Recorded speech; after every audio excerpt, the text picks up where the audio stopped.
Каква специалност имаш? Специализант по образна диагностика. Рентгенов лаборант. Медицинска физика. Защо я харесваш? Винаги съм била човек с добра зрителна памет. Всеки ден е различно. Чувствам, че индиректно помагам на хората. Причина да не я харесваш? Харесвам работата, пациентите.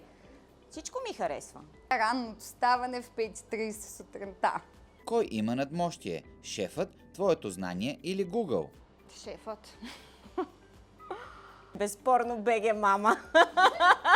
Шефът Какво би било, ако не бяхме изобретили рентгена? Все някой щеше да го направи.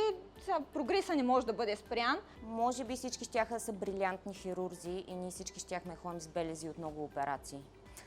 все някой друг щеше да открие. Каква ще е рентгенологията след още 130 години? Много изкуствен интелект. Се е така предизвикателна. Изкуственият интелект все повече ще навлиза в рентгенологията.